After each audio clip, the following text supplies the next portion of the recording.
Olá, aluno, olá, aluna. Bem-vindos mais uma vez à disciplina de Metodologia Científica para a nossa segunda teleaula. Sou o professor Thiago Camata e hoje nós vamos continuar nos aprofundando naqueles assuntos que nós começamos em nossa primeira teleaula. Okay? Lembrando vocês que todo o conteúdo que nós discutimos nas teleaulas, todo o conteúdo do livro de vocês, das webaulas, enfim, todo o conteúdo que vocês têm relativo à disciplina, tudo ele é passível de ser cobrado e avaliação. Okay? Então se lembre bastante de estudar, não deixem para estudar só em cima da hora, só no dia da avaliação, procure estudar um pouco cada semana e como a gente falou na primeira aula, procure se adiantar ao assunto que vai ser discutido em cada teleaula. Hoje, a nossa segunda teleaula, nós vamos discutir aqueles conteúdos que são relativos à segunda unidade do livro. A próxima teleaula ela é relativa à terceira unidade do livro. Então vocês têm esse roteiro para conseguir se adiantando, tentem travar contato com o material, tentem ler o que vocês puderem, para quando chegar na aula a gente já tem esses conceitos já vistos, nada é tão novidade assim, e fica mais fácil de conseguir passar pelas situações problema com maior entendimento. Os fóruns também estão abertos, vocês podem utilizar o fórum para discutir entre vocês, tirar dúvidas com os colegas, colocar algumas dúvidas que porventura a gente não conseguiu endereçar ou tirar durante a nossa teleaula, nem sempre a gente tem um tempo ao final para conseguir colocar algumas perguntas. Então podem usar o fórum não só para discutir aquela pergunta que eu coloco toda semana lá no fórum, mas também para discutir entre vocês os conteúdos aí da disciplina. Utilizar essa ferramenta de comunicação também é bastante importante. Okay? Bom, vamos dar uma olhada no quadro, então, o que nós temos para a nossa segunda teleaula de Metodologia Científica. O tema da aula hoje são os tipos de produção científica. O que nós vamos falar, então? Hoje nós vamos falar de alguns tipos de produção científica, mais especificamente nós vamos falar de resumo e de resenha. Vamos ver qual a diferença desses, vamos conceituar cada um deles e ver a diferença entre eles. Antes disso, nós vamos tentar conceituar um termo que nós falamos um pouco durante a aula passada, mas a gente não se aprofundou, que é o termo de pesquisa, ou mais especificamente, pesquisa científica. Entender o que a gente quer dizer quando fala por pesquisa científica, qual é o entendimento científico, acadêmico de pesquisa. E tentar compreender também como que a pesquisa, principalmente a pesquisa científica, tem relação não só com o método científico, mas é essencial para produzir conhecimento. E a pesquisa científica, claro, vai produzir o tipo de conhecimento científico que já discutimos em nossa última aula. Além disso, eu quero que fique claro para vocês, eu gostaria que vocês saíssem dessa teleaula hoje, compreendendo que a pesquisa ela pode ser utilizada, ela é uma ferramenta e não é privilégio de poucos iluminados de jaleco branco dentro dos laboratórios. Não, a pesquisa científica, ela é uma ferramenta que todo profissional, principalmente nós, profissionais formados no ensino superior, podemos utilizar para resolver problemas do nosso dia a dia, para melhorar a nossa compreensão do mundo. Então, eu gostaria que vocês conseguissem, ao final da disciplina, adotar esse pensamento, o pensamento científico, adotar a pesquisa, principalmente a pesquisa científica, como um princípio não só para a construção de conhecimento, mas também para a disseminação de conhecimento, para melhorar a compreensão que vocês têm de sua carreira, do mundo ao seu redor. Ou seja, em outras palavras, utilizar a pesquisa como um verdadeiro princípio educativo mesmo, para se educar e educar os outros também. Ok? Bom, vamos agora para o nosso vídeo de abertura e logo a gente retorna então para falar das situações problema e dos conceitos que a gente vê hoje. Até mais!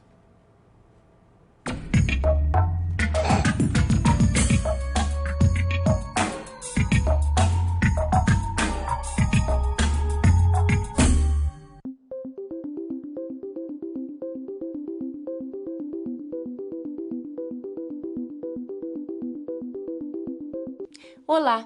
Estamos começando a segunda unidade de Metodologia Científica. Sabe como a gente poderia definir a ideia geral dessa unidade? Acho que com uma frase que eu gostei muito. Nada pode ser intelectualmente um problema se não tiver sido, em primeiro lugar, um problema na vida prática. Essa frase da pesquisadora Maria Cecília Minayo mostra que a base para qualquer pesquisa científica está na vida cotidiana. Se o pensamento científico está por toda a parte, a pesquisa científica também. Imagine, apenas imagine, que você vai checar a sua conta bancária no fim do mês e percebe que ela fechou de novo no vermelho. A partir dessa observação, surge uma pergunta básica na sua cabeça. Por que isso está acontecendo? Muita gente já passou por essa situação, né? Então, o que fazemos a partir de agora? Normalmente, pesquisamos os gastos do mês e identificamos cada um para poder levantar algumas hipóteses. Se você observar que está gastando muito com as compras no supermercado, por exemplo, pode levantar algumas hipóteses sobre por que isso está acontecendo. Será que levar as crianças às compras está me fazendo gastar mais? Agora, você experimenta e testa essa hipótese, manipulando a variável de levar as crianças ao mercado. Aí, o próximo passo é a análise do resultado dessa manipulação. Se não der certo e você notar que os gastos continuam, não tem problema. Houve produção de conhecimento e você parte para outras hipóteses. Pois é, essa é a semelhança entre você e os pesquisadores profissionais. Veja, houve a observação, a elaboração de uma questão, pesquisa das informações, levantamento de hipóteses, experimento e análise. A diferença é que no seu cotidiano você faz isso intuitivamente, enquanto eles utilizam esse processo de forma consciente e esquematizada. Como você viu, tudo começa com a observação. Para uma pessoa observadora, a vida cotidiana é um universo de possibilidades. Afinal, sempre há demandas e necessidades a serem percebidas. Você já deve ter notado que nessa unidade nós vamos desmistificar a pesquisa, tentando mostrar que os seus resultados são os mais variados, sempre rendendo novos conhecimentos e muitas vezes serviços e produtos. Dá uma olhada nisso. Você já pensou em uma máquina que produz água? O engenheiro Pedro Paulino pensou, pesquisou, criou um protótipo e patenteou a sua ideia. Basicamente ele funciona condensando a água através do choque térmico do ar. Suga o ar através de um sistema de ventiladores e o ar em contato com as serpentinas geladas condensam e se formam as gotículas de água. Essa água posteriormente passa por um processo de filtragem de alta pressão e após isso um sistema de esterilização e depois mineralização controlada. Mas essa ideia não surgiu do nada. Foi a partir de muita observação e análise de trabalhos já publicados e outros projetos existentes que o engenheiro enxergou a possibilidade de desenvolver um produto diferente. Ele se deu início através de umas pesquisas que eu estava fazendo para uma empresa multinacional que eu trabalhava em 1994.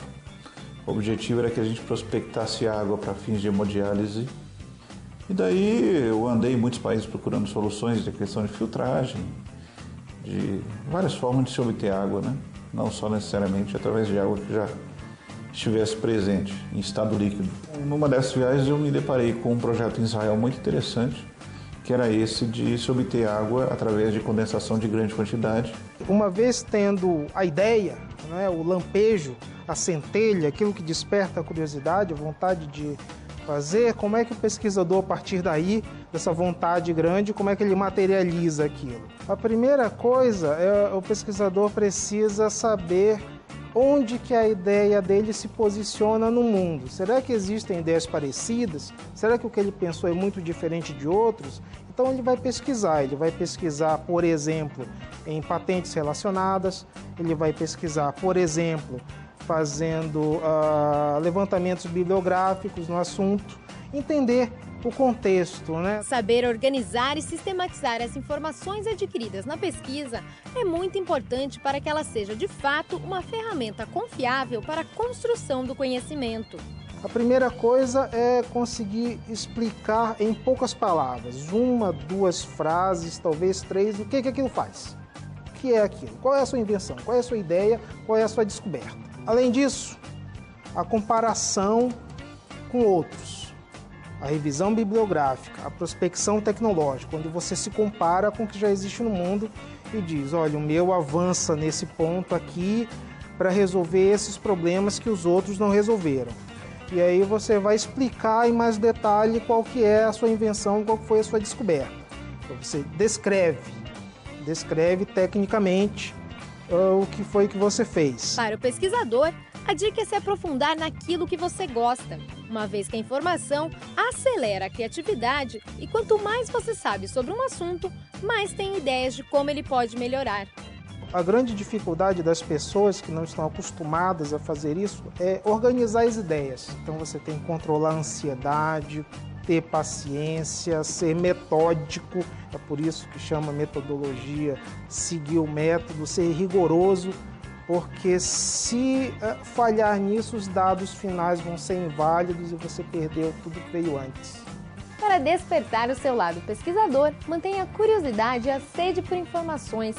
Não deixe de se questionar sobre como algo pode ser melhorado ou observar alguma necessidade ao seu redor. Quem sabe o quanto as suas ideias ou descobertas podem contribuir para melhorar o mundo. Desde a pesquisa sobre como você pode gastar menos por mês até a produção de uma invenção revolucionária, a pesquisa científica está o tempo todo construindo as nossas vidas, mesmo que às vezes isso passe desapercebido. Podemos falar de vários outros exemplos, como o do húngaro Alberto Vasquez, que criou um objeto que reaproveita até 90% da água do banho, ou do brasileiro Alfredo Moser, que criou uma lâmpada com garrafas de plástico que não utilizam energia elétrica. Além dessas criações, existem muitos textos acadêmicos que partem de temas que você talvez nunca tenha pensado que poderiam render uma pesquisa, o que prova a existência do grande universo de possibilidades que está à nossa volta. Olha essa pesquisa da Universidade de Berkeley. Ela tenta mostrar que o equilíbrio emocional das pessoas é alcançado aos 60 anos de idade. E tem essa outra pesquisa feita na Alemanha, Estados Unidos e Turquia, que mostra que o nosso sistema motor tem preferência natural pelo lado direito. Mas como eles perceberam? Observando que 65% das pessoas beijam inclinando a cabeça para o lado direito. Isso mesmo! Muita gente nunca imaginaria uma pesquisa sobre isso. Pois então, na SGA dessa unidade, nós vamos acompanhar Clara, uma aluna do ensino superior que precisa entregar uma resenha como encerramento de uma das disciplinas que está cursando. O professor explicou a Clara que para elaborar a resenha deverá definir um tema e pesquisá-lo a fundo, já que a resenha consiste em um parecer crítico sobre o assunto definido. As SPs dessa unidade vão nos ajudar a entender quais são os diferentes tipos de pesquisa, aprender como fazer um fichamento e também como produzir uma resenha crítica conforme as normas ABNT. Então, é isso! Acesse o livro didático, as web-aulas e também todo o material complementar no seu ambiente virtual. Não deixe de fazer as pré-aulas e pós-aulas de todas as sessões. Por enquanto é só! Bons estudos e até a próxima!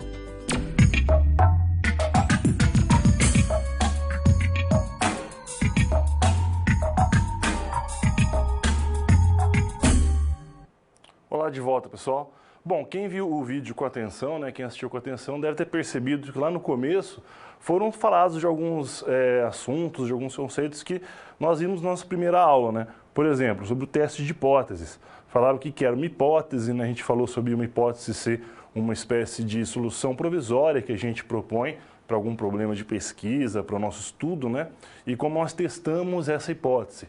Aquela situação descrita sobre as contas vermelhas do mercado, então você manipular a variável de levar ou não crianças no mercado para testar a hipótese de que é levando as crianças no mercado que se gasta mais, é mais ou menos assim que vai funcionar nas pesquisas experimentais, como a gente vai ver esse tipo de pesquisa hoje também. Okay? Então vamos dar uma olhada ali no quadro, alguns outros conceitos que nós vimos também na nossa última aula e que vão ser importantes para toda a disciplina. A gente falou sobre ciência na última aula, a gente falou que ciência, a palavra ciência, vinha do latim querendo dizer conhecimento, Isso a gente usa como verbo até hoje, ela se dá, tem esse uso quando você toma ciência de uma situação, por exemplo, mas da maneira como nós a utilizamos, nós estamos utilizando ela como um termo, um substantivo, que é um corpo, um conjunto de conhecimentos que é construído de uma forma metódica, ou seja, através do uso do método científico, como nós vimos na última aula. Ela envolve bastante observação, de observar bem uma situação, não é uma mera assistir passivo, como nós vamos ver, mas é uma observação ativa, de procurando realmente o que distingue, ou onde que está ali o problema de pesquisa que nós precisamos abordar. Uma observação bastante atenta. E como a ciência muitas vezes tem ela traz para si a finalidade, o objetivo de tentar elucidar as relações de causa e efeito entre os fenômenos, né, e os objetos que nós pesquisamos. Também nós falamos, além do pensamento do conhecimento científico, falamos de outros tipos de conhecimento, né? Nós tratamos dos conhecimentos de senso comum, falamos o que era, que nós definimos o que era o senso comum, falamos da importância de como profissionais formados no ensino superior, de nós conseguimos ir além do senso comum em nossas interações profissionais e, por que não, também na vida do dia a dia, né, na vida privada. Falamos do conhecimento teológico, ou também chamado de conhecimento religioso, do conhecimento filosófico e, claro, do conhecimento científico. Falamos dos pontos em comum entre alguns desses conhecimentos, né, e como que se relacionavam com o conhecimento científico. E na aula de hoje nós vamos acompanhar então a personagem que é a Clara, que, assim como vocês, ela é aluna de uma universidade, né? Ela é aluna no ensino superior, buscando aí uma formação superior para atuação profissional. E ela tem que entregar, como trabalho final de uma disciplina, ela precisa entregar uma resenha acerca de um determinado tema que ela vai ter que escolher, né? Ela vai ter que escolher qual vai ser o tema que ela vai abordar, e a partir desse tema, qual vai ser o problema de pesquisa, o objeto, ou no caso dela, né, qual vai ser o texto mesmo que ela vai ter que estudar, e ela vai ter que pesquisar, vai ter que buscar conhecer melhor o assunto ou o tema que ela vai resenhar, né, sobre o qual ela vai fazer essa produção, que é a resenha. Para isso, ela vai ter que entender que fazer a resenha, construir essa resenha, implica em você fazer um julgamento de valor, né? Ou seja, um julgamento crítico, um parecer crítico sobre alguma obra, mas você só vai ter condições de fazer isso se você conhecer bem a obra e os conceitos, o contexto, tudo que a cerca, né? Por isso que vai ser necessário, como nós vamos ver ao longo das situações do trabalho de pesquisa, ok? Então vamos dar uma olhada então, no videozinho de abertura e já voltamos com essa primeira situação do problema. Até mais. Olá! Você já pensou no dia a dia da carreira que você escolheu seguir? Bom, para ter uma ideia dos desafios da sua área, agora você vai procurar soluções para situações problema. Para prosseguir, primeiro é necessário ter estudado e finalizado a sua pré-aula, já que é nela que você encontra os conceitos e as teorias da disciplina. Feito isso, você vai conhecer a sua primeira SP e vai identificar onde a situação se passa, quais agentes estão envolvidos e quais são os recursos disponíveis. Com essas informações, você vai problematizar o contexto apresentado para então solucionar o desafio. Preparado para começar a SP1? Então boa sorte e até mais!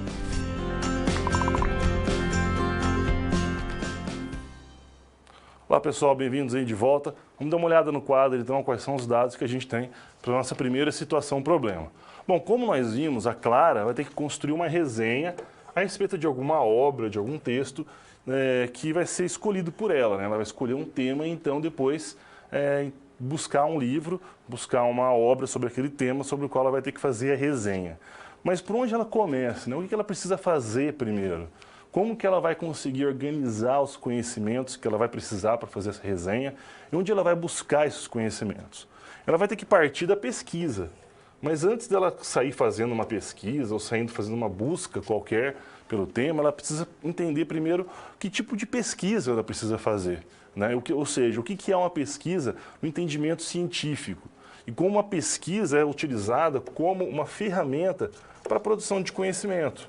No nosso caso, principalmente o conhecimento científico, que nós vamos estar mais interessados. Então, nós vamos ver quais são as relações que existem entre a pesquisa científica e o método científico. Né, como ela se relaciona com o método para poder produzir, ao final, um novo conhecimento, né, um conhecimento que nós vamos chamar de conhecimento científico, o qual a Clara vai poder utilizar, vai poder se basear para elaborar a sua resenha. E nós vamos ver que esse processo, na verdade, vai se aplicar para a elaboração, para a construção de qualquer texto que busque se basear ou que busque se fundamentar cientificamente. Vai então ser um processo parecido, tanto para se fazer uma resenha, quanto para a construção de um resumo para envio de um evento, por exemplo, para construção de uma revisão, um trabalho de revisão, ou mesmo um trabalho para a sua disciplina dentro da universidade, o trabalho de formação, monografia.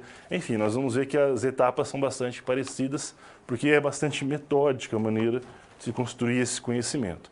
Então, primeiro a gente tem que começar conceituando, né, definindo o que nós entendemos por pesquisa. O que é pesquisa? Né?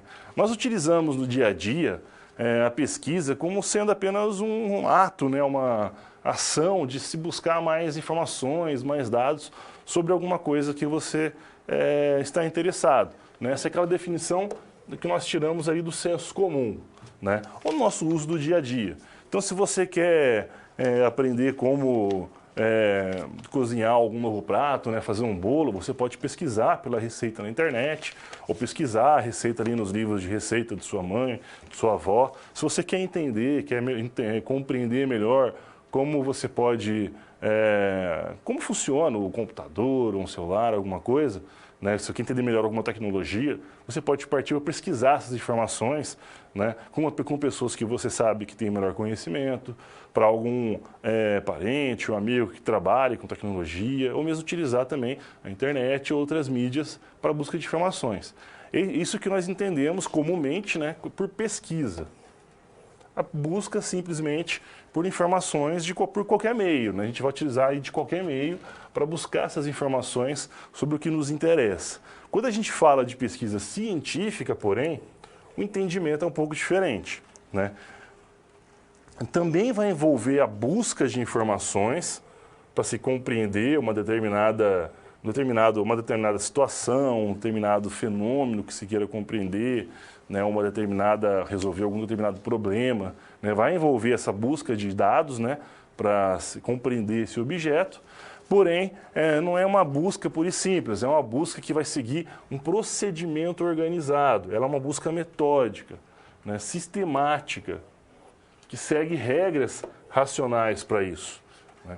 Então, você vai pensar um método de obter esses dados. Você vai buscar uma maneira que seja, como nós vimos anteriormente, verificável, sistemática, metódica, né, até como a gente viu no vídeo, para se obter aquelas informações que você precisa. Principalmente se você vai construir uma pesquisa científica visando compreender melhor alguma questão, alguma situação. Nesse sentido, é uma atividade, a pesquisa, bastante objetiva, focada, né? Ela sempre busca responder uma questão, que nós vamos chamar aqui, no caso, a nossa questão-problema, ou questão de pesquisa, ou também chamado problema de pesquisa, né? Então, nós vamos definir muito bem o que nós queremos pesquisar. Para se fazer uma pesquisa científica, como nós vamos ver, é necessário primeiro se definir muito bem o que você quer pesquisar.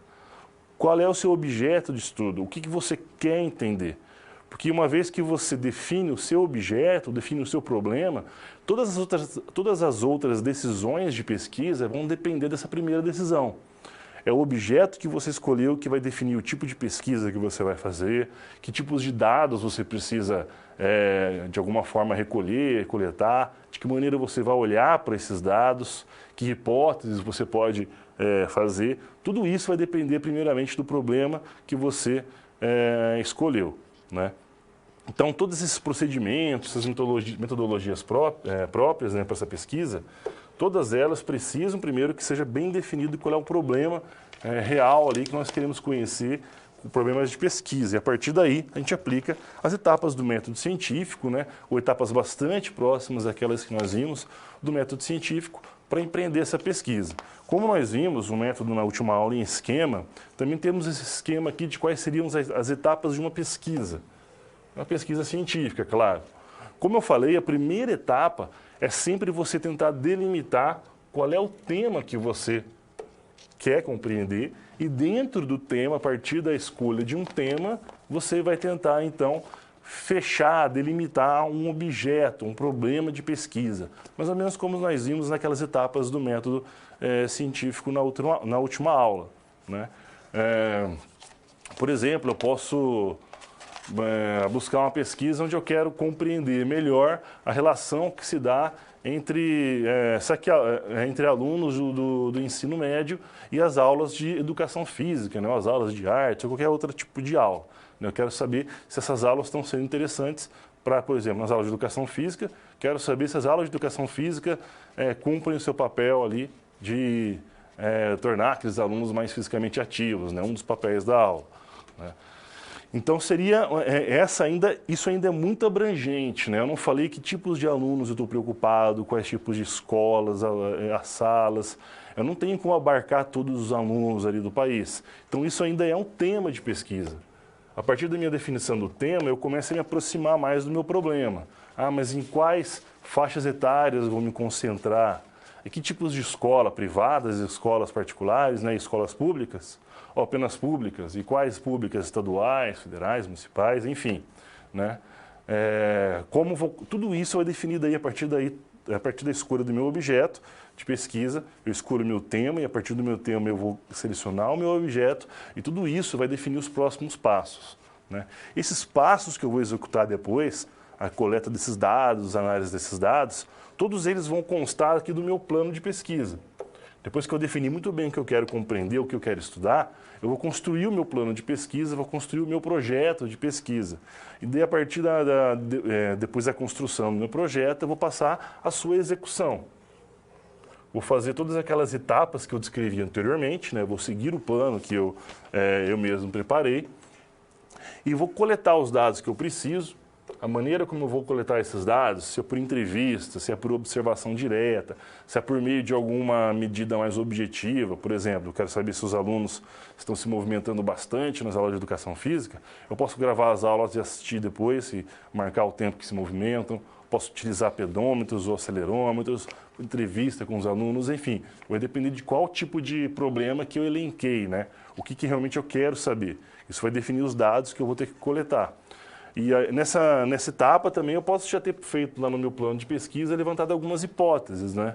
Dizendo que, por exemplo, eu podia ter feito a hipótese de que meus alunos não vão se movimentar o suficiente porque vão perder muito tempo com atividades de organização de aula, fila e tudo mais, né? Depois que eu recolhi os dados que eu preciso, eu vou fazer a análise desses dados, tratamento estatístico, se for preciso também. E aí que eu vou comparar, né? Uma vez que eu já tenha feito a análise dos meus dados, eu vou interpretar esses dados e vou comparar aquilo que eu encontrei com aquilo que eu acreditava que eu ia encontrar, ou seja, com as minhas hipóteses. E vou ver o que realmente aconteceu versus o que eu esperava que fosse acontecer. E a partir daí eu vou validar ou não as hipóteses que eu fiz. Como nós falamos na última aula e nós vimos no vídeo, a validação ou não das hipóteses, se você valida uma hipótese ou se a sua hipótese é rejeitada, de qualquer maneira você construiu conhecimento, você aprendeu alguma coisa nova, né? E claro, essa pesquisa só vai ter valor, esse conhecimento só vai ter valor quando você o dissemina. Se você permitir que outras pessoas tenham acesso a esse conhecimento e possam construir nele e possam talvez até expandi-lo mais ainda, né? Mas enfim, você precisa daí preparar alguma maneira para disseminar esse conhecimento. Se ficar apenas para você, se você faz uma pesquisa, um trabalho, tem todo esse trabalho, mas deixa apenas para você os resultados, então é como se você nem tivesse feito a pesquisa, né? Para o mundo em geral, para a sociedade, para todos aqueles que poderiam se beneficiar, é como se ela não existisse. Então, uma última etapa seria a produção, né, escrita de um relatório final de pesquisa. Esse relatório final de pesquisa, essa produção científica, pode ter diversos formatos. Pode ser uma dissertação de mestrado, uma tese de doutorado, um resumo que vai ser enviado para algum evento científico, uma resenha que você prepara como avaliação para uma disciplina. Enfim, mas é produzido algum tipo de material que explique o que você fez e que resultados você encontrou, né? E aí sim você vai seguir então todas essas etapas que vão ter algumas particularidades, algumas delas dependendo do tipo de problema, do tipo de área que você está estudando, né? Mas as etapas gerais são mais ou menos essa, como a gente vê, e assim você consegue garantir que você utilizou uma forma metódica, né? O mais objetivo possível para construir aquele novo conhecimento. Ou seja, a pesquisa que você fez é científica, né? Vai produzir novo conhecimento científico. Okay? Então, voltando lá para a nossa situação da nossa colega Clara, ela vai ter que pensar a pesquisa, ela vai ter que compreender a pesquisa não apenas como uma busca simples de informações que ela pode estar acostumada, mas ela precisa agora compreender a pesquisa acadêmica, a pesquisa científica, como um procedimento que é racional. Ele segue normas, segue critérios, segue métodos racionais, que é feito de forma sistematizada e organizada, geralmente buscando responder de forma objetiva um problema bastante específico, um problema determinado por ela que é bastante específico, né? E esse problema a gente pode utilizar o nosso olhar, a nossa observação, para encontrar problemas dentro da nossa vivência prática, né? Nós conseguimos aplicar o pensamento científico, a pesquisa científica no nosso dia a dia, nós vamos treinando esse olhar e começamos a perceber problemas, a observar situações que podem ser melhor explicadas ou podem ser melhor resolvidas através de uma pesquisa como essa, né? Um procedimento racional, sistemático, que vai gerar um conhecimento científico, né? Então isso é muito importante, não só para... Eu digo assim, é muito importante não apenas para a nossa vivência prática, para a nossa atuação profissional, mas acredito que para o nosso dia a dia, para a nossa vida diária, em comunidade, como sociedade. A partir do momento, então, que a Clara compreendeu o que é pesquisa científica, ela também vai ver que, então, que ela só vai conseguir começar esse procedimento, só vai conseguir empreender essa pesquisa quando ela definir bem qual é o problema dela, né? Ou seja, qual é a situação, qual é o objeto que ela quer compreender melhor, o que ela quer realmente resolver, né? Qual conhecimento ela quer construir. Depois que ela tiver, então, esse entendimento, ela começa a se aprofundar no tema que ela escolheu, através da leitura, não apenas do livro, do material, né, que ela escolheu, mas também de outras fontes que ela vai buscar para aprofundar o seu conhecimento. E não custa nada lembrar, né, reforçar que o tema de pesquisa e o problema de pesquisa não são a mesma coisa, eles são diferentes, são relacionados, né? Geralmente o meu problema de pesquisa, ele é parte de um tema maior, né? Ele parte desse tema, né? Mas ele não é a mesma coisa que o tema. O tema ele costuma ser bem mais abrangente, né? Maior, engloba muito mais coisas do que o problema de pesquisa. O problema de pesquisa é a questão de pesquisa, a pergunta que você quer resolver através da pesquisa científica.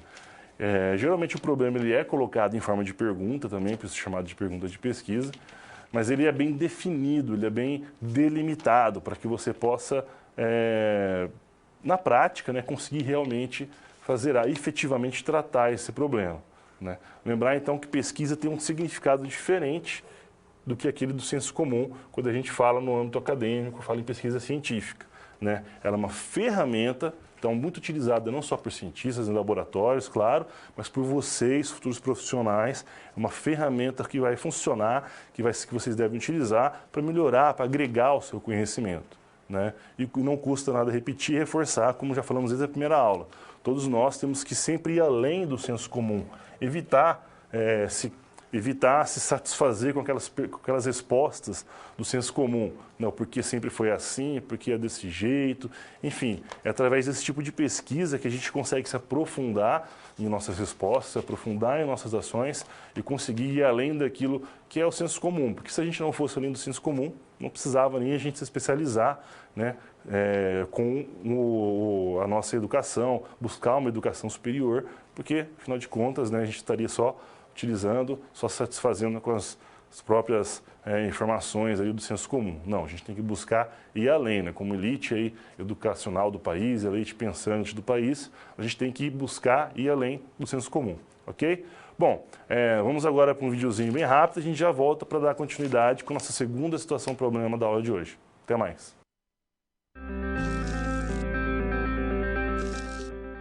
E aí? Conseguiu encontrar uma solução satisfatória para a SP1? Como você pôde notar, o desafio apresentado tem como base situações comuns da realidade de mercado. Eles são elaborados a partir de informações de empresas, experiência dos professores e acontecimentos do cotidiano. Isso significa que antes mesmo de você se formar, além de todo o conhecimento teórico, você já está em contato com a realidade do seu futuro profissional. Ah, e caso surja alguma dúvida, acesse o fórum e envie a sua pergunta, ok? Confere agora a SP2.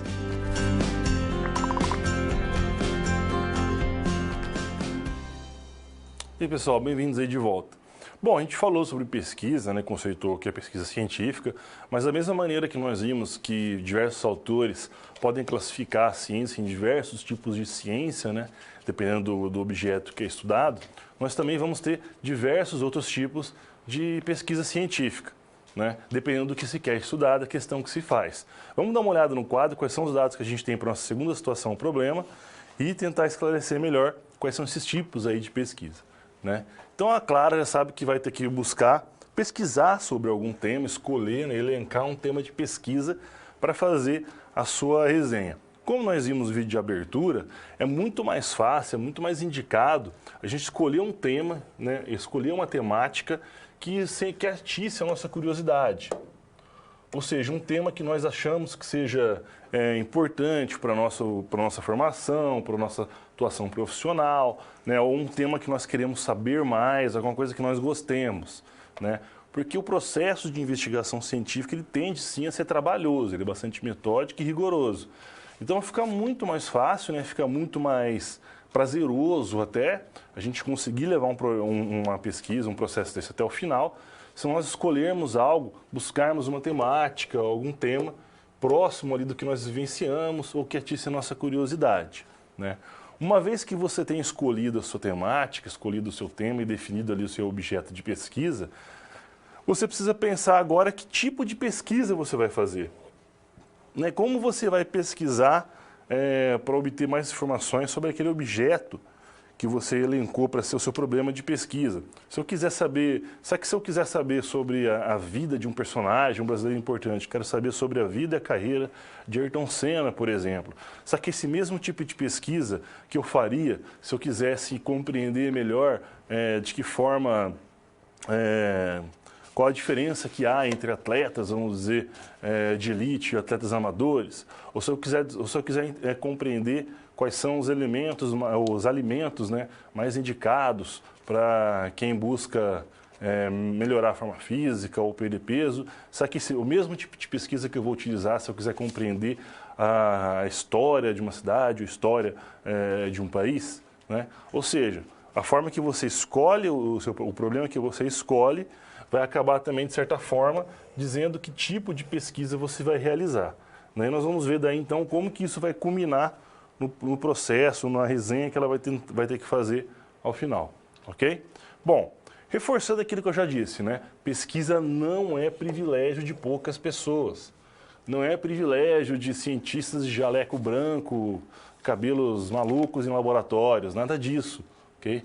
A pesquisa é uma ferramenta, a ciência é uma ferramenta, né? Ela tem que ser utilizada, ela tem que ser consumida, né? Tem que ser realizada por qualquer profissional, de qualquer profissão, de qualquer área de trabalho, que busque fundamentar a sua atuação em conhecimento científico, né? Por se basear em princípios científicos para realizar a sua função, né? E principalmente para profissionais que vão trabalhar com a construção ou disseminação de conhecimento, né? Principalmente professores, pesquisadores, e aí vai. Okay? Mas ela pode ser, sim, utilizada e realizada por qualquer profissional. Basta você conhecer quais são as etapas que você tem que fazer. Basta você conhecer um pouco do método científico, conhecer um pouco de tudo isso que nós temos falado, né, na disciplina, e vamos falar ainda mais.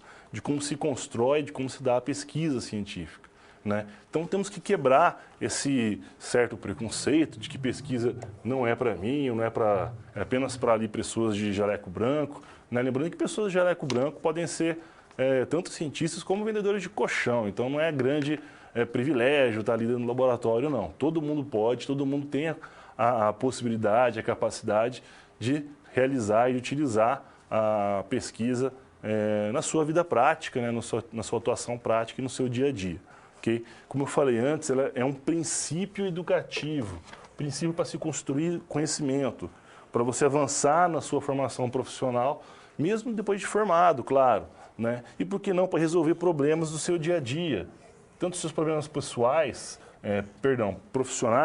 quanto problemas que você pode encontrar na sua vida em sociedade, na sua vida com seus colegas de trabalho, com as pessoas com que você vive o seu dia a dia, né? Você consegue construir esse conhecimento, aproveitar esse conhecimento para utilizá-lo, vivenciá-lo na prática.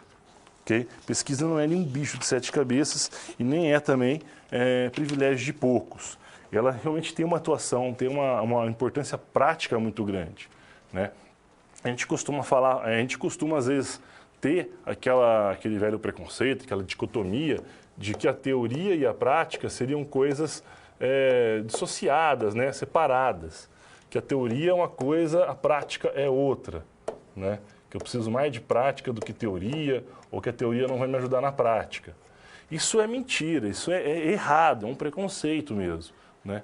Assim como toda pesquisa se baseia em teoria, tem uma teoria que a fundamenta, toda prática profissional é fundamentada, toda prática que realmente é fundamentada, é eficiente, ela se baseia, ela se fundamenta em alguma teoria. E da mesma forma, a prática profissional, ela pode modificar a teoria, ela pode apresentar a teoria, talvez, pontos ou situações que ela não previa. Então, ela pode intervir de forma a melhorar, a modificar aquela teoria, né? Ressignificar aquela teoria. Então, teoria e prática, elas estão sempre se reforçando. Uma coisa não é descasada da outra. Então, aquele velho conflito de que teoria é uma coisa, prática é outra, a gente tem que esquecer. A verdade é que a prática sem teoria é vazia, é puro senso comum. Teoria sem prática também é morta, não vai a lugar nenhum. Então, a gente precisa lembrar que, sim, há uma grande influência, uma grande reciprocidade ali entre teoria e prática. Okay? Lembrando para você, a gente vai falar dos tipos de pesquisa, mas antes disso eu quero lembrar a vocês que qualquer tipo de pesquisa que eu vou fazer vai depender muito, então, quando se fala em pesquisa científica, de eu saber muito bem qual o tema que eu vou pesquisar e, a partir do tema, qual o problema que eu vou querer saber mais, né? Qual vai ser o meu objeto de pesquisa, qual vai ser o problema científico que eu vou tentar resolver, compreender melhor. Dependendo do tipo de problema que eu vou, do meu objeto de pesquisa, ou dependendo da maneira que eu vou conduzir a pesquisa, eu posso ter vários tipos de pesquisa, como eu falei anteriormente, né? Diversos autores podem ter diversos critérios para classificar a pesquisa, dos mais variados. Da mesma forma como diversos autores podem ter diversos critérios para classificar os tipos de ciência. O livro da disciplina utiliza um critério dado por Gil, em 2002, né, onde ele faz duas classificações. Ele classifica as pesquisas quanto ao objeto, ou seja, ao problema de pesquisa, ao tipo de objeto que se quer saber, né, ou como ou qual é o problema que você quer resolver, e também faz uma classificação, como nós vamos ver adiante, com relação aos procedimentos que são utilizados. Quando a gente fala com uma classificação da pesquisa com relação ao objeto, nós vamos ter 3 tipos de pesquisa. Uma pesquisa exploratória, né, como a gente vê, ela é bem abrangente, mas não é tão profunda, né, onde geralmente a maior preocupação é recolher alguns dados sobre aquela situação, entender, observar melhor ali os fenômenos que estão acontecendo, né, levantar então dados sobre algum tipo de fenômeno que a gente quer compreender. Uma pesquisa que aumenta um pouco a profundidade, embora diminua um pouco a sua abrangência daí, seria a descritiva. Seria talvez um próximo passo, né? Uma vez que já se entende melhor ali um tema, um fenômeno, a gente passa então a buscar descrever os fenômenos. Nenhuma delas ainda tem a pretensão de esclarecer as causas e efeitos. A descritiva, como o próprio nome diz, a maior preocupação dela é de descrever aqueles fenômenos. Geralmente podemos ter algum estudo de caso, como a gente vai ver, né, ou pesquisas maiores, mesmo as abrangentes, descrevendo o que acontece com determinada população, determinada substância quando é ingerida no organismo, enfim. Tem diversos tipos de pesquisa que são descritivas, que buscam descrever quais são as características gerais de algum fenômeno, de alguma população, se alguma variável está associada com outra, enfim. Outro tipo de pesquisa relacionada quando a gente fala, se classifica com relação ao objeto de pesquisa, é a pesquisa explicativa, né? Aí sim nós temos uma pesquisa que vai ser onde a gente busca conhecer mais a fundo o objeto, né, o problema, incluindo a identificação das causas, as relações de causa e efeito entre as variáveis ali que estão envolvidas com o objeto, com o fenômeno. né? Então, a gente tem esses níveis maiores de abrangência, de profundidade, dependendo do tipo de pesquisa, quando a gente fala com relação ao objeto. Se a gente fala de pesquisa com relação aos procedimentos técnicos que a pesquisa utiliza, as formas de coletar os dados, né, uma maneira como ela vai lidar com as informações ou quais dados ela precisa coletar, né, aí nós temos diversas classificações. Na página 74 lá do livro de vocês tem uma tabela com todos esses tipos de pesquisa daí, né? Vocês vão ver que quando a gente classifica com relação aos procedimentos técnicos, são várias. A gente separou 3 aqui mais importantes, né? Mais 3 principais. A pesquisa bibliográfica, que vai lidar com a pesquisa, que vai lidar com dados geralmente já publicados, né? Que vai utilizar como dado para pesquisa, geralmente livros ou artigos que já foram publicados, algum dado que já passou por alguma análise. Ela é muito comum quando você faz um estudo de revisão, por exemplo, querendo conhecer mais sobre algum assunto, ou quer pesquisar sobre a obra de alguns autores, de algum autor, né? Então, esse tipo de pesquisa é mais indicado para esse tipo de trabalho. Como você vê, porque o tipo de pesquisa vai depender, então, do objeto, né? do tema e do problema que eu escolhi para compreender, né? Outro tipo de pesquisa seria a pesquisa documental. Assim como a bibliográfica, ela vai lidar mais com documentos, né? Podem ser livros, podem ser artigos, mas aí você expande. Também podem ser fotos, gravuras, né? Gravações, até filmes, inclusive. Mas, geralmente, os documentos, nesse caso, eles são inéditos, nunca passaram por nenhum tipo de análise, nenhum tipo de uso ou de publicação anterior, né? Mas geralmente isso é muito interessante quando você quer conhecer, por exemplo, a história de algum personagem ou uma pesquisa mais histórica, né? Que você vai então se preocupar em buscar os documentos que descrevem a tal época ou a evolução de uma lei, por exemplo, ou de alguma coisa, né? Nesse sentido.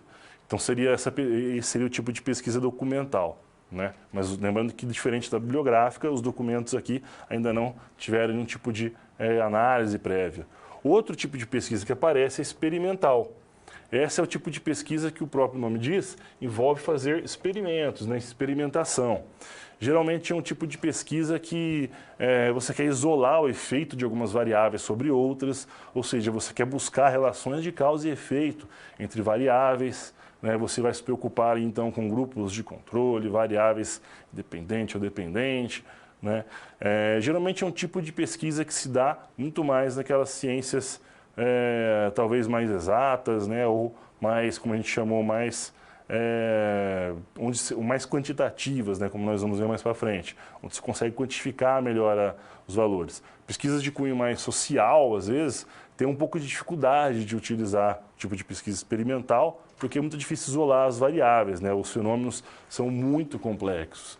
Então, além desses 3 tipos de pesquisa, na página 74 vocês vão encontrar também pesquisa ex post facto, estudo de coorte, estudo de campo, vocês vão encontrar estudo de caso, onde você analisa um único caso, mas bastante detalhadamente, pesquisa ação, pesquisa participante. Tudo isso está nessa tabela na página 74 do livro de vocês. Mas vocês podem ver que a classificação pode incluir diversos tipos de pesquisa, dependendo do critério que você utiliza ali para classificar uma pesquisa, né? Bom, dando continuidade, então, para o problema da nossa colega Clara,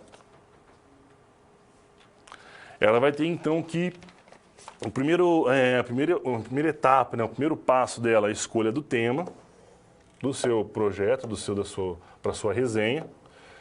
Nisso, ela foi ajudada ali pelo professor, vamos dizer, né? Porque ela vai ter que se limitar àqueles temas que são relacionados aos conteúdos que foram abordados na disciplina na qual ela está cursando, para a qual ela vai fazer a resenha.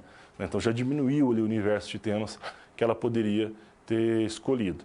E assim que ela escolhe o tema, então, que ela vai estudar, ela precisa definir qual vai ser a obra, texto, qual vai ser o livro que ela vai ler, né? O equivalente, então, seria o problema de pesquisa dela, né? Ou a questão de pesquisa dela, qual é o livro que ela vai ler e se aprofundar nele para conseguir produzir a sua resenha. E através da leitura do livro e de materiais relacionados ao livro que ela vai conseguir buscar através do processo de pesquisa, ela pode então entender melhor para a sua resenha quais seriam os principais pontos ou problemas a serem abordados na resenha do livro, né, quais são as ideias principais do autor, enfim, todas essas informações que são importantes para a produção de sua resenha. E uma vez que o trabalho, que o objeto dela de pesquisa vai ser um livro, vai ser uma obra de um autor, a pesquisa dela pode ser tanto do tipo bibliográfica ou documental. Ela pode também, se quiser conhecer mais a vida do autor, por exemplo, pode fazer uma pesquisa documental relacionada ao trabalho do autor. Mas talvez será mais indicado para ela uma pesquisa bibliográfica com relação àquela obra, não só aquela obra, mas todas as obras que estão relacionadas àquela que ela escolheu fazer a resenha, né? Ou seja, tudo isso ela vai ter que buscar o que já foi escrito, o que já foi estudado sobre o tema que ela escolheu para conseguir fazer a sua resenha. Resenha que, como nós vimos lá no vídeo início de abertura, né? E vamos definir melhor daqui a pouco, né? Ela envolve você ler o texto original, claro, envolve um trabalho todo de síntese, né? Porque a resenha tem que ser mais sintética, tem que ser menor com relação ao conteúdo original, fazer uma análise desse texto e fazer um posicionamento crítico. Por isso que ela também é chamado de resumo crítico, né? E ao final, o autor da resenha ele pode fazer a indicação ou não da obra, indicar quem iria, quais cursos ou quais leitores a obra seria mais interessante, ou não indicar, se for o caso, né? Mas quando você faz o seu posicionamento, daí é importante, claro, que você justifique o seu posicionamento, não fique apenas no concordar ou discordar, mas dê as razões pelas quais você concorda ou discorda, indica ou não a obra. Claro que tudo isso fica mais fácil quando ela amplia, aprofunda o conhecimento que ela tem sobre o tema. E isso ela vai conseguir apenas lendo bastante, né, consultando diversas fontes para conhecer melhor ali o tema, ok? Bom, a gente fechou então nossa terceira situação problema. Vamos para um videozinho, a segunda situação problema, perdão. Vamos dar uma olhada, vamos para um videozinho bem curto e a gente já volta com nossa terceira situação problema aí sim de hoje. Até mais.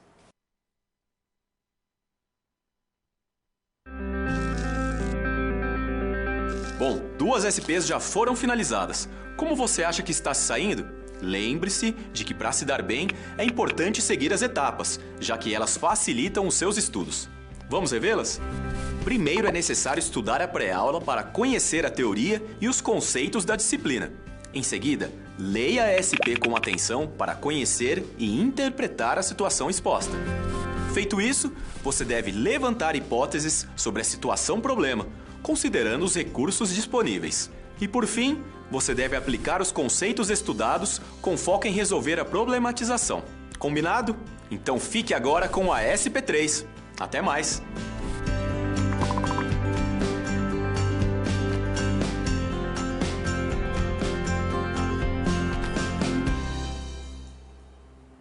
Pessoal, bem-vindos aí de volta.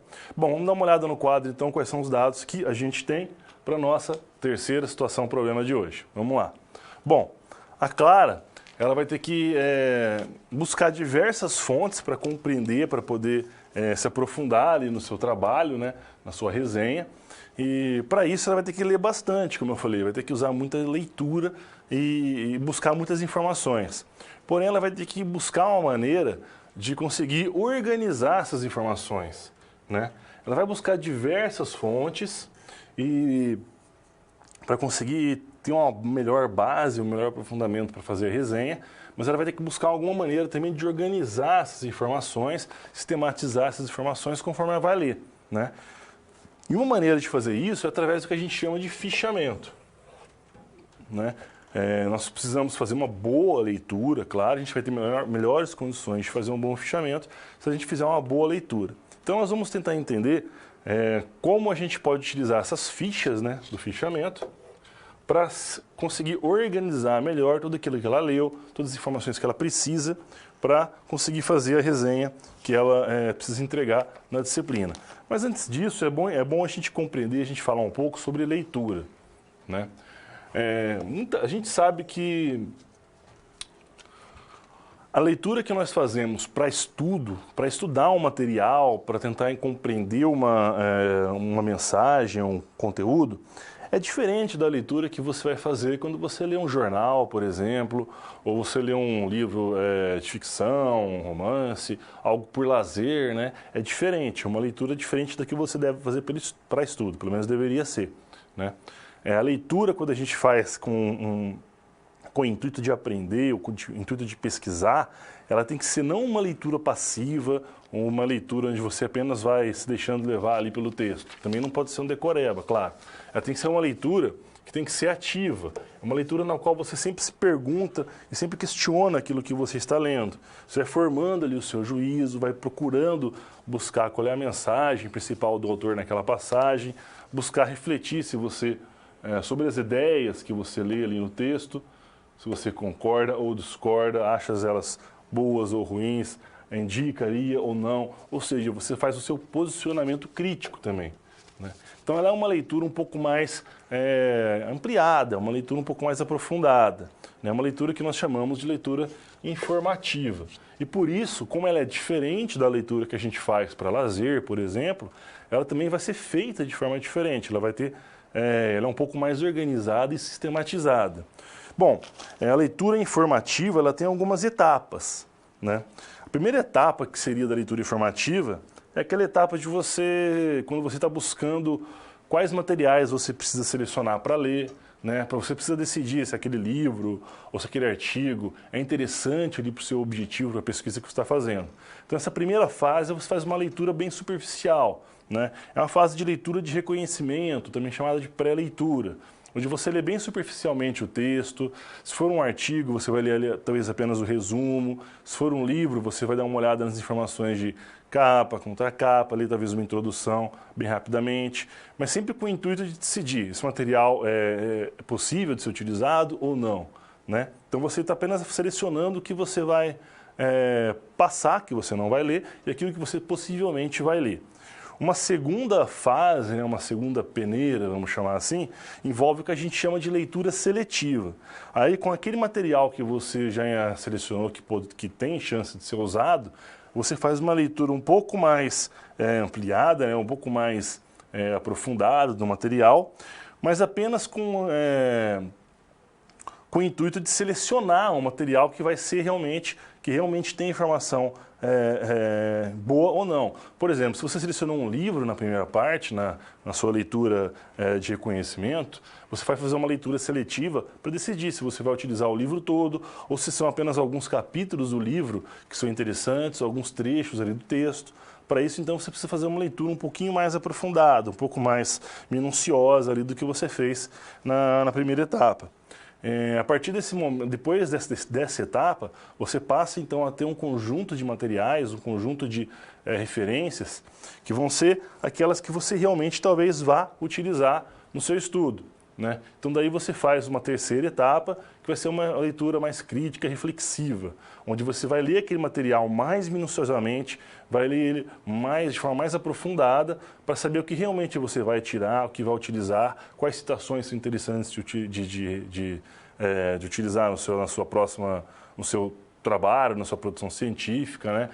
Vai tentar entender melhor as mensagens que estão em cada parágrafo, em cada texto. É uma leitura, então, bem mais minuciosa que as duas primeiras etapas ali de seleção, né? Então, aí você começa a se colocar, a se posicionar criticamente frente àquilo que você está lendo. A partir dessa etapa, passada essa etapa, você passa para uma etapa daí de leitura mais interpretativa, né? Uma leitura onde você vai buscar entender qual é o contexto daquilo que o autor escreve, como aquilo se relaciona talvez com outras ideias que o autor coloca ao longo do texto e em outras obras, talvez de mesma autoria, né? Ou seja, aí você tenta realmente interpretar aquilo que o autor disse e tenta colocar aquilo num contexto maior, entender melhor o contexto em que aquilo foi feito, para saber se vai ter uso para aquilo que você tem a intenção de fazer ou não. Né? Vamos dar uma olhada de volta ali no quadro, quais são essas etapas então, né? Como eu falei, a última etapa ali de leitura interpretativa vai envolver então o julgamento, por exemplo, do contexto em que o texto, em que o material foi lido, foi colocado, né? As razões pela qual o autor escreveu e tudo mais, né? Então, depois que você já tem toda essa... depois que já selecionam todo o material e começa a fazer as suas leituras mais aprofundadas, aí pode ser interessante, então você já sente a necessidade de começar a organizar aquilo que você está lendo. Organizar aquelas informações. Se a gente depender só da memória, a gente não consegue, né? Nossa memória, com o tempo ainda, tende só ela é bastante falha, né? A gente não pode depender só da memória pura e simples. A gente precisa organizar essas informações de alguma maneira, né? E uma das maneiras mais, talvez a melhor de todas, seja através do fichamento. O que é o fichamento, né? O nome do fichamento vem do fato de que antigamente se utilizava quase que exclusivamente fichas de papel de alguns centímetros, né, onde você colocava as informações que eram necessárias ali daquela obra dentro daquelas fichinhas de papel que você depois guardava e organizava. Fichamento, então, vai ser a organização dessas informações, né, a compilação, a listagem e organização dessas informações. Quem já visitou uma biblioteca, né, principalmente algumas bibliotecas mais antigas, pode ver que algumas ainda além de algum sistema informático, talvez, para busca de materiais, também se utilizam de fichas ali de papel para buscar as bibliografias, encontrar os livros na biblioteca. Fichamento é aquela mesma ideia, né, de organização de toda aquela literatura, bibliografia que você tem. As fichas, para serem realmente úteis, você muitas vezes vai fazer uso das fichas quando você não tem mais o material original em mãos.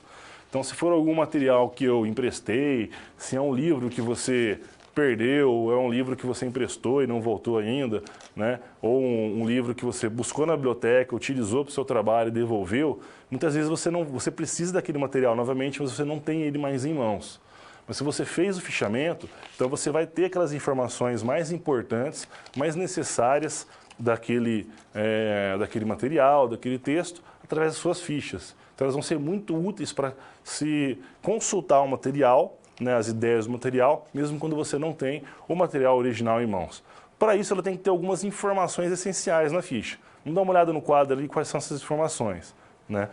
Sempre vai ter que constar numa ficha qual é o nome do autor daquela obra, daquele texto, né? O nome da obra que você está fichando, do texto, do livro, né, do artigo, do resumo, qual é a edição da obra, editora e também o ano de publicação.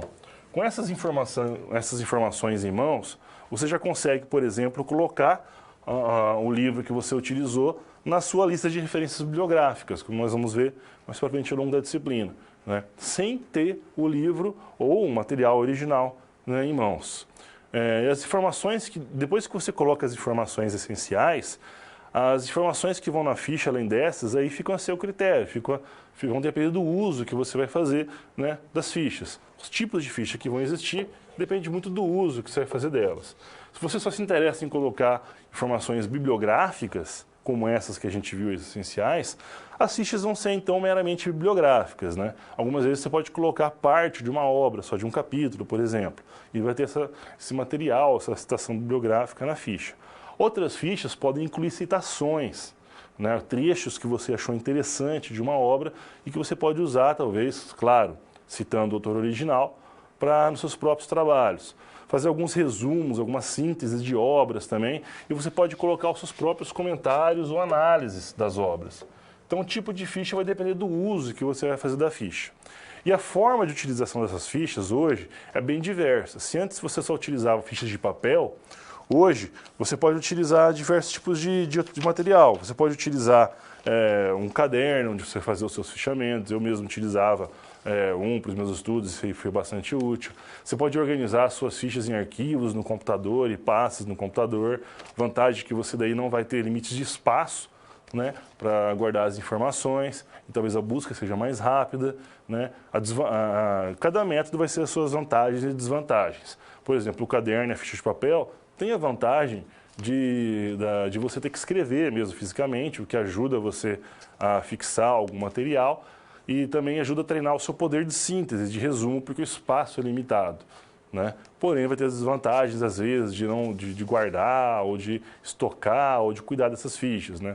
E cada método que você escolher para fazer essas fichas vão ter suas vantagens e desvantagens. Cabe aí você escolher, então, como você vai fazer o seu fichamento. Mas é interessante adotar esse hábito. o hábito de leitura, a gente sabe que o brasileiro lê pouco, infelizmente. Então, nós, aí, como estudantes do ensino superior, além de lermos tudo aquele material que nós precisamos ler para conseguir compreender as disciplinas e para conseguir ir bem nas avaliações, nós precisamos criar o hábito de leitura. Então, ler além do material. Carregue com você ali um livro na mochila, na bolsa, quando estiver na fila do banco, fila do ônibus, esperando alguma coisa, você lê algumas páginas, lê de algum livro que te interessa, expandir ali os seus horizontes literários, ler alguma coisa diferente que você nunca leu, se ficar só focado naquele material que é da sua área, da sua profissão, da sua universidade, aí você perde a chance, às vezes, de abrir um pouco o seu leque ali de leituras. Então, procurar ler algum livro de ficção também, sempre estar lendo alguma coisa para formar esse hábito. E junto com o hábito de leitura, ter o hábito de fazer apontamentos, de fazer anotações sobre o que você está lendo, ou seja, de pensar sobre aquilo que você lê. Okay? Não tenho como dizer, não tenho como reforçar o suficiente como isso é importante, como esse hábito é importante, claro, vai ser muito útil para vocês profissionalmente e vida fora. Bom, vamos dar uma olhada de volta no quadro para saber como a gente resolve ou como fica a situação da Clara. Clara, então, ela não pode fazer uma leitura igual ela faria de um texto para lazer, uma leitura relaxante. Não, a leitura dela tem que ser uma leitura mais voltada à pesquisa, uma leitura acadêmica. Então, ela vai ter que ser uma leitura ativa, onde ela vai tomar nota sobre o material, vai buscar questionar aquilo que ela está lendo, refletir sobre o que lê, e se posicionar criticamente frente àquelas ideias. E para isso vai ser importante, vai ser fundamental que ela organize as informações do texto, para que ela garanta que ela compreendeu bem a sua mensagem antes de tecer os seus comentários, de se posicionar criticamente. Então, para um bom entendimento, é muito importante que se faça a organização do que você lê através das fichas, do fichamento, que você vai fazer, você vai organizar da maneira que melhor lhe convir, com as informações que você precisar, mas sempre tentando, sempre buscando ser claro na sua forma de organização, nas informações que você coloca na ficha, buscar ter alguma lógica para a organização e para recolhimento desses dados, e claro que seja algo que você tenha fácil acesso. Geralmente um acesso até mais fácil do que os materiais originais. Caso contrário, não vai ter muito uso essas fichas ali, ok? Bom, assim a gente fecha a nossa terceira situação problema. Vamos para um videozinho bem rápido. A gente já retorna para a nossa quarta situação problema da aula de hoje. Até mais. Quando você faz uso de todo o material didático, você passa a conhecer as teorias e os conceitos da disciplina de forma mais completa. Só assim as SPs, que servem de exercícios práticos que te preparam para o mercado de trabalho, terão efeito na sua carreira. Ou seja, seguindo as etapas, você está adquirindo experiência profissional antes mesmo de terminar o seu curso. E se durante a sua leitura algum ponto de interrogação surgir, não se preocupe. Envie sua dúvida no fórum, ok? Fique agora com a SP4. Boa sorte!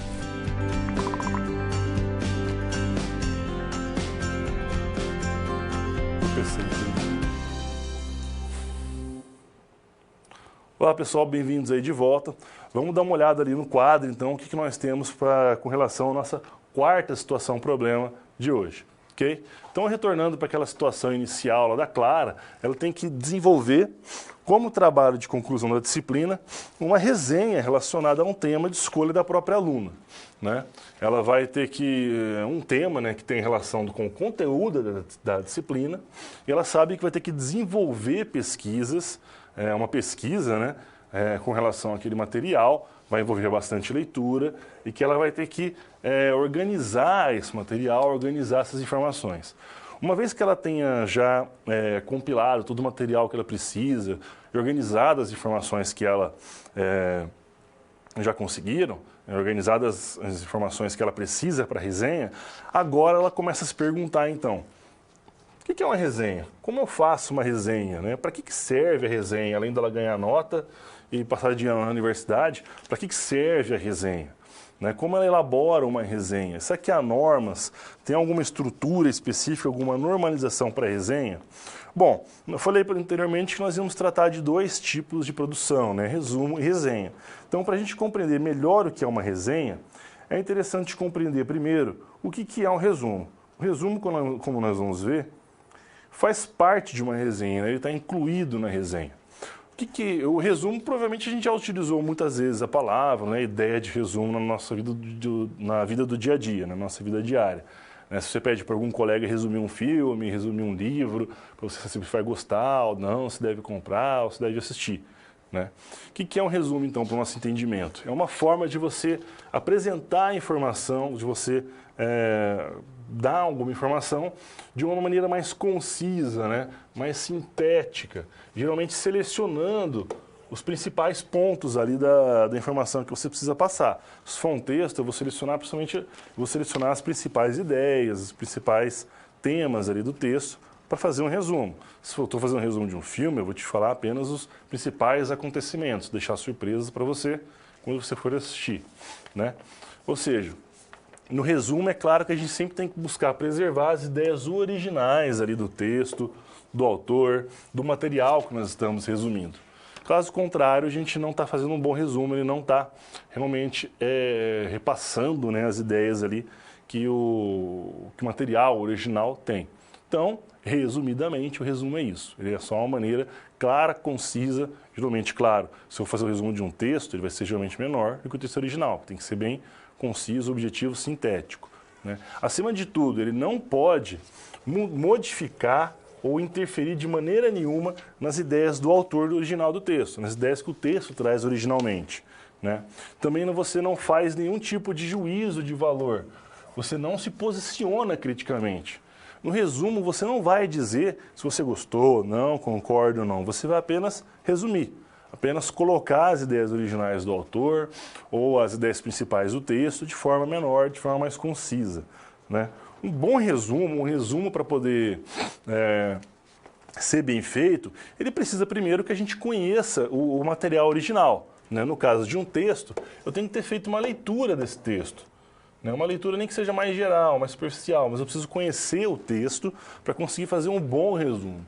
Não vou conseguir resumir para vocês um filme que eu não assisti, um livro que eu não li, né? Então, claro, a gente precisa ter um bom conhecimento, fazer uma leitura ali dos textos que nós vamos buscar fazer o resumo. Um bom resumo tem que dar a possibilidade do leitor conseguir responder, né? Conseguir saber quem é o autor do texto original, qual é a ideia ou as ideias que são mais defendidas ali no texto que você está resumindo, né?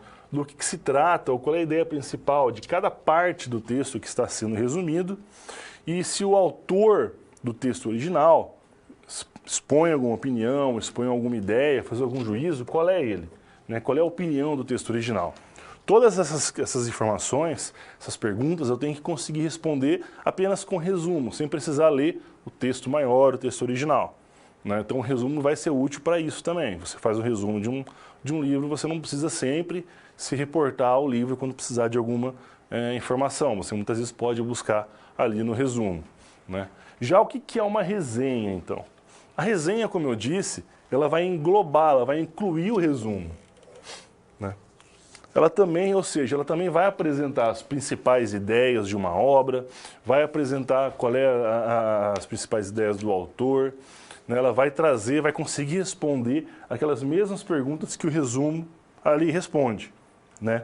A diferença é que a resenha ela vai incluir um comentário crítico, vai incluir um posicionamento seu, um posicionamento do autor da resenha com relação ao texto que está sendo resenhado, ao texto original, ao conteúdo que está sendo abordado. Né? Você vai conseguir, você vai colocar algum tipo de juízo de valor, sua opinião crítica a respeito do que está lido. Né? Então a resenha ela é o resumo mais esse comentário crítico. Ou seja, por isso que ela também é chamada de resumo crítico. Né? Então, além de conseguir responder aquelas mesmas perguntas do resumo, a resenha também ela tem que ser bastante clara. Eu preciso saber o que é a ideia do autor, o que é a ideia que você está colocando. Né? Tem que ser de fácil compreensão, fácil leitura. Né? Ela tem que ser objetiva e geralmente concisa, porque assim como o resumo, ela tem que ser menor que o texto original. Né? Se você faz uma resenha que é maior que a obra original, na verdade você fez uma outra obra, você não criou não fez uma resenha da obra original. Então ela tem que ser objetiva, tem que ser concisa, né? Ela tem que ser fácil de compreender, tem que ser coesa no sentido de que mesmo sendo resumo de uma outra obra, mas a sua opinião, tem que ter uma certa coesão, tem que ser um único texto, né? Eu não posso sentir uma quebra ali ou que estão faltando partes de um texto, né? É um texto que flui, vamos dizer assim. E coerência, né? Você tem que conseguir transmitir as ideias que o autor transmite no texto original. Tem que ser coerente com as informações que estão contidas no texto original e também com as informações, com as opiniões, com os juízos de valor que você mesmo coloca lá, né? Bom, a resenha, ela tem para conseguir escrever um texto, né, qualquer que seja ele, texto científico mesmo, pode ser, ele tem que ser, facilita muito se a gente souber a estrutura de um texto. Ou seja, o que um texto precisa conter. No caso da resenha, qual seria a estrutura da resenha, né? O que ela precisa conter, o que eu vou esperar sempre que eu estiver lendo ou manipulando, escrevendo uma resenha. Ela precisa ter um título, né? Vai ter um título, o texto é um texto novo, né? Então eu vou colocar um título referente àquilo que eu estou resenhando, ou que expresse minha opinião, o título vai da escolha de cada um. Ela vai conter um cabeçalho onde vão ter as informações bibliográficas da obra que está sendo resenhada, né? Você vai informar o título da obra, quem que é o autor, colocar a edição, o ano de publicação, né? Geralmente isso é seguido com as credenciais do autor, onde você informa quem é o autor da obra, quais são outros trabalhos que ele tem, qual a formação, nacionalidade, o que mais ele já publicou, né? E aí sim você entra no resumo propriamente dito, onde faz o resumo mesmo ali da obra, do texto, seja que tipo de obra que for, mas o texto ali do autor, né? Do texto que você está lendo e está resenhando. Aí então você também vai informar, geralmente você também coloca, deixando bem claro que são conclusões do autor, né? A que conclusões o autor original chega. Se for o caso, você explica também quais são os métodos que o autor utilizou para chegar naquela conclusão, para escrever aquele texto, principalmente se for algum texto científico, de pesquisa, né? Qual foi a abordagem teórica, ou o quadro referencial que o autor utiliza para se expressar, para colocar suas opiniões, colocar suas ideias, né? E nós vamos ver algumas abordagens teóricas já na próxima aula, então daí fica mais fácil também de compreender o que a gente quer dizer por quadro de referências, né? E aí você, depois de ter resumido, explicado bem a obra, aí sim você coloca o seu posicionamento, o seu comentário crítico, o seu posicionamento crítico, que você finaliza fazendo a indicação ou não daquela obra, né? Indicando para quem que ela pode ser interessada, né? Quem pode se beneficiar melhor daquele trabalho, né? Daquela obra original, né? Qual tipo de leitor gostaria ou se beneficiaria melhor daquela obra. Bom, isso seria com relação à estrutura, né? Outra consideração seria talvez com relação ao estilo de escrita. E o estilo já é algo muito mais individual, pessoal, a maneira como se expressa ali na escrita, né? Voltando lá para a importância da leitura, quanto mais a gente lê, quanto melhor a gente lê, melhor a gente consegue escrever, maior e melhor o nosso vocabulário. Então vai ser mais fácil da gente conseguir se expressar, encontrar as palavras certas, expressar nossas ideias. Por isso que a leitura é fundamental, a leitura é ótima e fundamental também para se expressar tanto na palavra escrita como oralmente, né? Então quanto mais você lê, melhor você vai escrever também. Então por isso que eu não canso de falar, a leitura realmente ela é fundamental, ok? E aí a questão do estilo é muito mais pessoal. O importante é que ele seja claro, né, que seja claro na sua escrita, que você consiga escrever de forma simples, fácil de entender, mas sem ser simplista, sem se basear em vocabulário mais pobre ou gírias e tudo mais, né? E que seja objetivo também e conciso, para você também não ficar, às vezes, rebuscando, né, ou se delongando demais ali num texto. Okay? Mas a questão de estilo só com a prática mesmo, então quanto mais se lê, melhor se escrever, mais fácil você vai conseguir encontrar ali o seu estilo de escrita. Okay? Vamos voltar no quadro então para a gente ver como que termina, como fica a situação da nossa colega Clara. Então a Clara, ela vai ter que fazer essa resenha, né, a resenha da sua obra que ela escolheu, e ela vai ter que conseguir, dentro desse texto, dentro dessa resenha, conseguir articular os conteúdos da disciplina com a pesquisa e com o trabalho que ela fez, né? Como que eles se articulam, como que eles estão relacionados, né?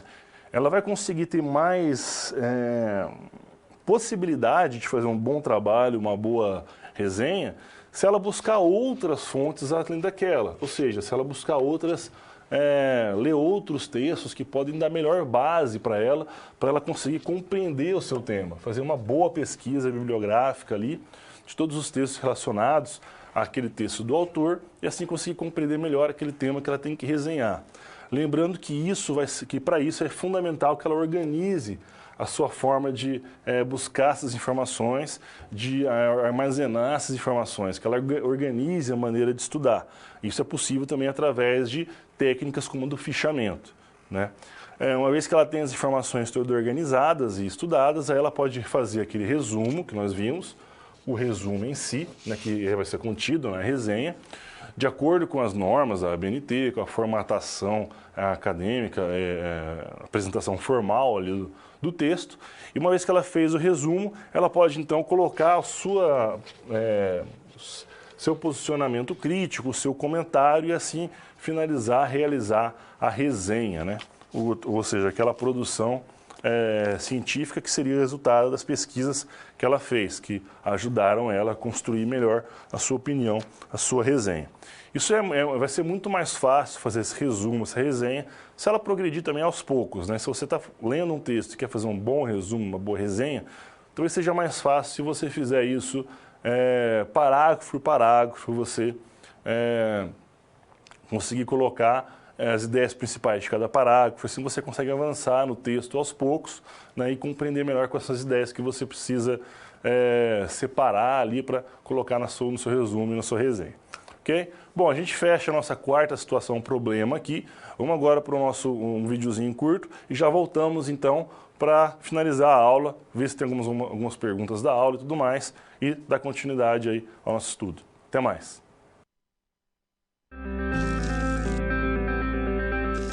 Bom, chegamos ao final da nossa aula. E depois de concluir todas as SPs, é hora de você refletir sobre tudo o que aprendeu com os desafios. Vamos lá? Primeiro, ficou claro que o conhecimento vem ao fazer uso do material didático disponível no ambiente virtual do aluno. Isso inclui fazer a pré-aula, assistir aos vídeos, ler os textos e acessar as web-aulas. E depois de compreender os conceitos da disciplina, você aprendeu a aplicar os fundamentos aprendidos em situações similares às da realidade do mercado de trabalho. Tudo isso faz de você um aluno proativo e mais capacitado para exercer a sua profissão, o que te coloca passos à frente na hora de ter sucesso profissional. Mas não acabou. Você ainda tem a sua pós-aula para acessar. Não vai esquecer, hein? Cada parte do processo é essencial para a sua aprendizagem. Respeite todas as etapas, ok? Bons estudos! Tchau!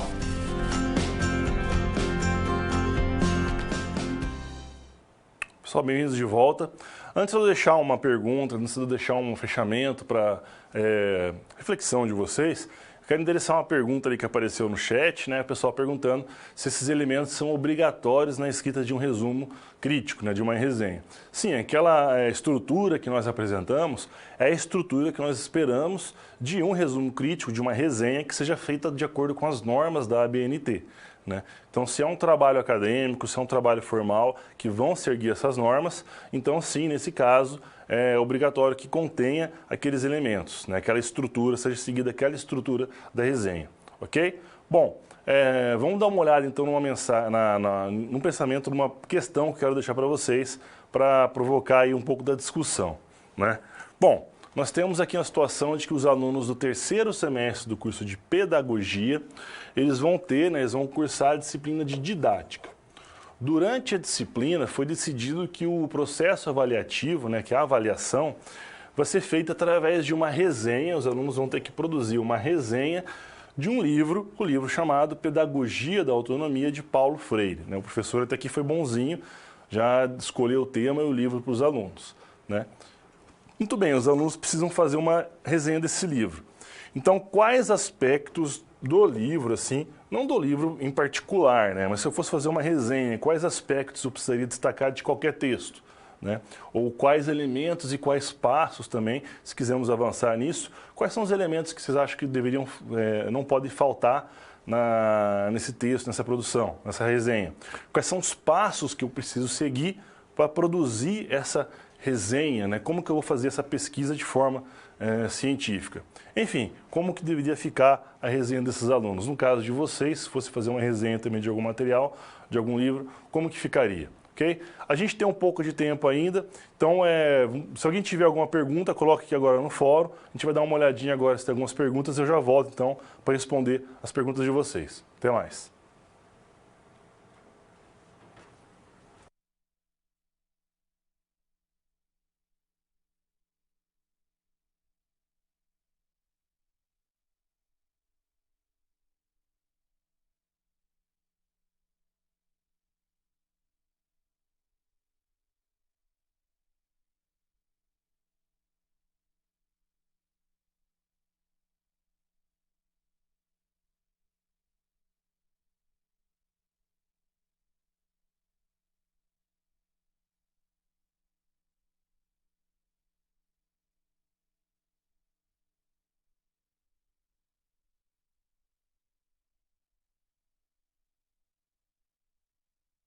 Tá, então. Olá, pessoal, bem-vindos aí de volta. Bom, como o pessoal parece que não tem nenhuma dúvida agora, fiquem à disposição para colocar a sua discussão, suas dúvidas no fórum. Também vamos utilizar o fórum da disciplina para tentar se aprofundar na discussão, nos conhecimentos, né?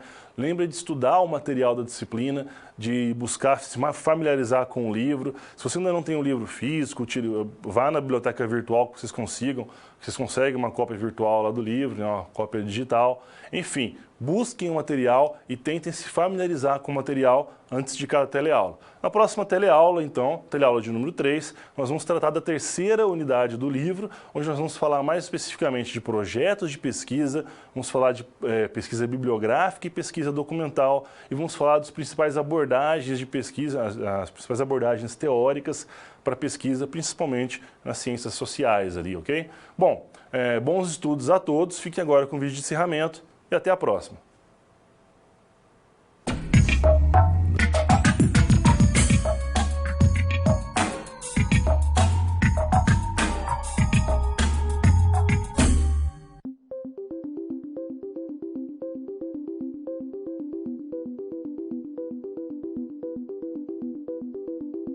Olá! Chegamos ao fim da unidade número 2 de Metodologia Científica. Nesta unidade, você aprendeu a aplicar o processo de pesquisa na sua prática profissional e a sistematizar os resultados da pesquisa em forma de texto científico. Você também viu que pesquisa não é um bicho de 7 cabeças quando você aprendeu a selecionar, organizar e utilizar as fontes na elaboração do texto científico e o discurso alheio por meio de resumos e resenhas durante as 4 situações problema. Nas SPs dessa unidade, acompanhamos Clara, uma aluna do ensino superior que precisava elaborar uma resenha para o fechamento de uma de suas disciplinas. Na SP1, vimos o que é pesquisa e como ela é aplicada para fins acadêmicos. Você viu também como a pesquisa serve de subsídio para a elaboração de uma resenha ou de um texto científico. Já na SP2, ajudamos Clara a definir um tema e também a escolher uma forma adequada de realizar a sua pesquisa. Você também viu como tema e forma influenciam na elaboração de uma resenha. Já na SP3, você aprendeu como elaborar fichamentos, que são recursos utilizados para registrar diferentes informações necessárias ao seu estudo. Dentro desse tópico, você também estudou quais são as fontes necessárias para embasar uma pesquisa ou resenha. Por fim, na SP4, você aprendeu o que é uma resenha, qual sua finalidade e como deve ser elaborada de acordo com as normalizações estabelecidas pela ABNT. Dentro da nossa SR, Clara precisou aprender como elaborar a resenha em articulação com o conteúdo da disciplina e as pesquisas e leituras que realizou. Eu aposto que agora você consegue identificar no seu dia a dia várias situações em que você aplica o passo a passo da pesquisa, em que você observa, formula o problema, junta as informações, levanta hipóteses, testa e analisa os resultados, não é mesmo? Pensou em alguma situação? Pois então, compartilhe com seus colegas, pois o conhecimento se constrói assim. Ah, eu tenho algumas sugestões de uns vídeos bem interessantes para você se aprofundar. Primeiro, eu indico o vídeo Pesquisa Científica no Brasil, exibido pelo programa Sala Debate do canal Futura. Ele fala sobre a formação de pesquisadores e sobre o contexto atual das pesquisas no Brasil, das dificuldades em realizar estudos científicos no país e os desafios para que o Brasil alcance níveis mais altos de pesquisa. Já o vídeo Desafios para a Pesquisa Científica da TV Brasil vale muito a pena. Ele fala sobre os desafios da pesquisa no Brasil, sobre a questão do financiamento e sobre os impactos disso no desenvolvimento das empresas brasileiras. Por fim, na hora de escrever Pense no Destinatário, vídeo curtinho da editora Saraiva, que dá dicas valiosas sobre a comunicação escrita. Pesquise na internet por esses vídeos para complementar ainda mais seus conhecimentos.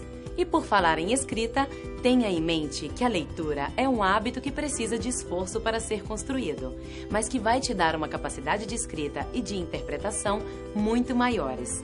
Por sua vez, a boa escrita depende não apenas da leitura, mas também da prática. Portanto, mãos à obra, porque escrever é preciso. Mais uma coisa, consulte sempre o livro didático e não só durante as atividades propostas. Volte sempre a ele para aprofundar seus estudos. E não deixe de fazer e rever os questionários das pré- e pós-aulas, essenciais para o seu aprendizado. Essa unidade acaba por aqui. Bons estudos e até a próxima!